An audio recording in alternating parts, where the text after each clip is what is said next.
Hello and welcome to today's video, and what we're going to be doing is building a computer from start to finish, and what you may see in front of you is a bunch of components. I don't have the boxes for these anymore because they are actually being used and I had to take them apart for this video because I don't have the money to go out and buy all new components. This is the only thing new that I bought, and this was bought maybe a couple weeks ago, but that's why it has the wrap on the plastic on the glass. That way I don't get fingerprints on it. But we're going to be building a computer from start to finish today, and hopefully you either are entertained by it or you learn something from this. And we're going to go ahead and begin.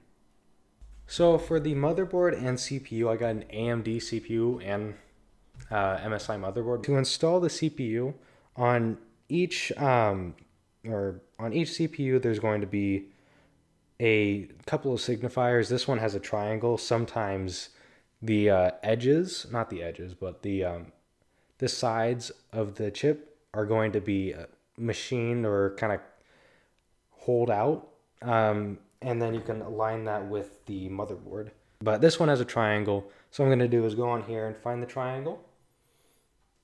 And that one is in the bottom left corner. I just hit some pins on that stem. Now I'm going to close the arm to hold that in place. For RAM, I have these XPG ADATA DIMMs just because they were probably like $60 for 16 gigs because RAM was pretty cheap at the time. Still is fairly inexpensive, but anyways, here's one. You want to line it up and just give it some pressure. It'll click. Oh yeah, and also you want to make sure these arms are pushed back. Otherwise, it will not go in and you could possibly damage your board. And no one wants that. It won't be fun. Okay. On them or the. By the way, when you do this, do not do it on a don't do it on just a table like this. I am only doing this on a table because I don't have the motherboard box. I highly recommend you use the motherboard box and not a table, seeing as that has an anti-static bag that comes in, but it's a lot softer than this. And it may only be an IKEA Linmon table, which is just glorified cardboard, but it could still damage something like the pins on the back of this, and you don't want that at all. And for storage, I have a WD Black 1 terabyte NVMe SSD or M.2 SSD, and the Samsung 980 Pro.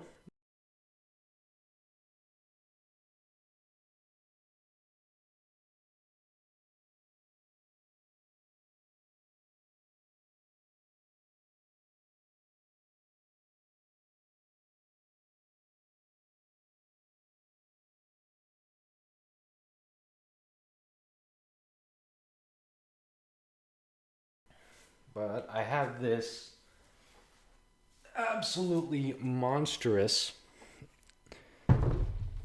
Corsair 7600 or 7000X.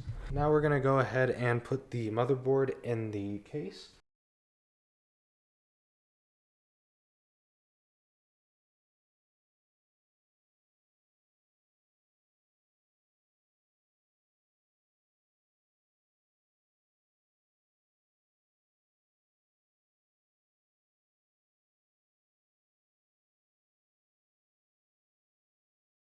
Now that I have the board in, I'm going to go ahead and do the front I/O just because that could be difficult with all the other cables in, and you kind of want to be able to see what you're doing.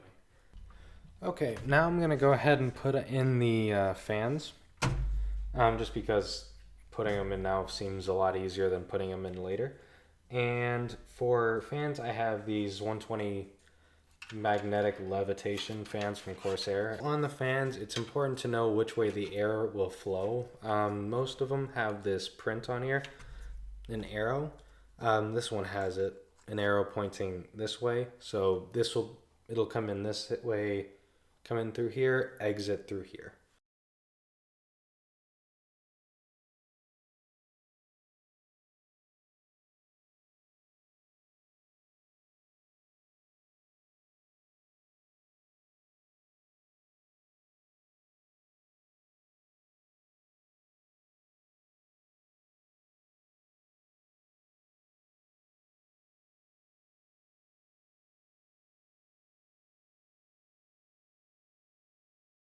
Alright, so I got the fans mounted. Now what I'm going to do is get the CPU cooler installed. Now that I got the fans mounted, I'm going to go ahead and get the CPU cooler installed.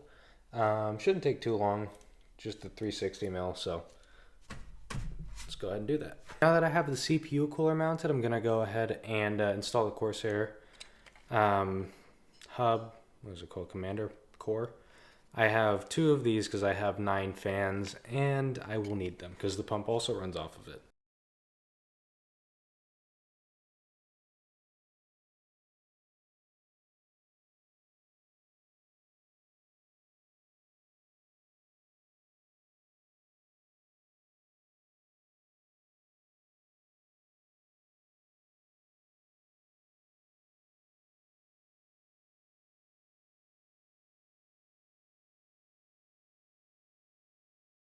Now I have it all cable managed. Now I'm going to go ahead and run the power supply or the power cables for each component. I got these nice black and red cables from Cable Mod.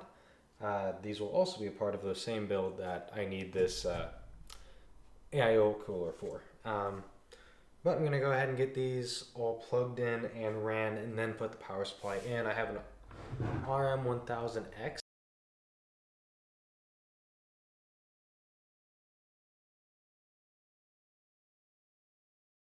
Next thing is GPU and the sag bracket.